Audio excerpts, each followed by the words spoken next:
7 साल की बच्ची से बलात्कार के आरोपी को तिहरी फांसी की सजा। द्वितीय अपर सत्र न्यायाधीश एवं विशेष न्यायाधीश सविता जाड़िया ने सुनाई सजा। थाना हीरानगर क्षेत्र का मामला। आरोपी ने 7 साल की बच्ची से किया था बलात्कार। आरोपी मंगल पवार पिता लाल सिंह पवार निवासी देवास को सुनाई गई तिहरी फांसी। पॉक्सो एक्ट में अलग अलग तिहरे मृत्युदंड से दंडित किया। 3 वर्ष 5 वर्ष का सश्रम कारावास और 1,000 रुपए के अर्थदंड की सजा भी सुनाई गई। न्यायालय ने अवयस्क पीड़िता को मानसिक व शारीरिक कष्ट के लिए 5 लाख की रकम दिलाए जाने की अनुशंसा की। प्रकरण में पैरवी करने वाले विशेष लोक अभियोजक संजय मीणा ने जानकारी दी। आज क्या ये घटना 27/2/24 की है और ये थाना हीरानगर क्षेत्र का मामला था। इसमें सात साल के करीब बच्ची थी। जब बयान देने आई थी तब उसकी 7 साल उम्र थी। घटना के समय उसकी उम्र 6 साल थी। तो ये बच्ची अपने घर के बाहर खेल रही थी। उसकी माँ वहाँ घर पे काम कर रही थी। उस समय ये आरोपी वहाँ पर आया और बच्ची को अपने साथ में ले गया और उसके साथ एक खाली प्लाट में ले आके पेशाची कृत्य किया उसने। घटना को उसने बहुत ही ब्रूटली और क्रूरतम तरीके से अंजाम दिया था और जो पीड़िता की जो स्थिति थी वो बिल्कुल मरणासन स्थिति हो गई थी और एक जघन्य प्रकृति का उसने अपराध किया था।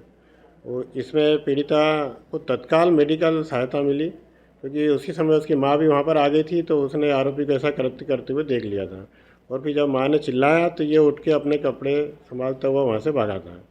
उस समय अन्य गवाह भी आ गए थे, उन्होंने भी घटना देखी थी। आरोपी कहीं देवास जिले का रहने वाला है और उसका उसका वो उसकी उम्र करीब 22 साल है और घटना के समय ये उधर से कहीं से ऐसे कब मंगल आरोपी का नाम मंगल है। घटना के समय ये कहीं से आया था। ये वहाँ का रहने वाला नहीं था, ना ही आसपास के पीड़िता के मोहल्ले का रहने वाला था। ये तो कहीं से आया था और इसको मौका मिला तो इसने इस घटना को अंजाम दे दिया। तो इसमें जब ये ट्रायल चली, ट्रायल के दौरान और जब मेडिकल रिपोर्ट इसके सामने आई तो इसमें क्या हुआ, बच्ची जो थी उसके साथ इतना विभत्स तरीके से उसने कृत्य किया था और इतना ब्रूटली रेप्ड किया था उसने कि उसने कहीं भी दया की गुंजाइश नहीं रखी और हैवानियत की सारी हदें इसने पार करी। तो बच्ची के जो प्राइवेट पार्ट थे वो पूरी तरह डैमेज हो गए थे, पूरी तरह क्षतिग्रस्त हो गए थे। तो डॉक्टरों को इसमें बहुत समस्या आई क्योंकि बच्ची भी छोटी थी, 6 साल की बच्ची थी और उसके पूरे पार्ट डैमेज थे। तो पूरा डॉक्टरों का एक पैनल बना था, उसने इसका मेडिकल ट्रीटमेंट करा और उसके बाद भी पीड़िता लगातार 20 दिन तक वहाँ पर भर्ती रही और डॉक्टरों को इसके पूरे पार्ट्स जो प्राइवेट पार्ट्स से पूरे रीजनरेट करना पड़ी, पूरे फिर से रिकन्स्ट्रक्ट करना पड़ी और एक बहुत बड़ी मेजर सर्जरियाँ हुई उसकी कम से कम।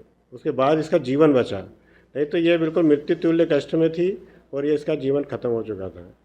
फिर डॉक्टरों ने इसका इलाज करा, उसके बाद इसको मेडिकल नीड दी।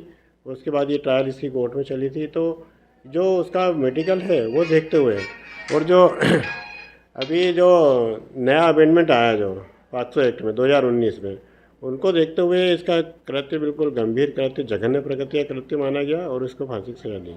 इसमें टोटल 22 गवाह कराए हमने कोर्ट में, जिसमें उसकी माँ भी थी और वो माँ आई विटनेस थी और उसके अलावा जो और भी घटना पे मौजूद लोग थे जिन्होंने इसको भागते हुए देखा, इसको पकड़ा और पुलिस वाले, ये सब गवाह थे। इसमें न्यायालय ने काफ़ी विस्तृत ऑर्डर करा है और काफ़ी विशेष टिप्पणियां भी की है और न्यायालय ने भी ये माना है कि जो आरोपी है वो कहीं से भी क्षमा का पात्र नहीं है और जो अगर ऐसे लोगों को अगर छोड़ा जाएगा तो ये समाज के लिए खतरा रहेंगे।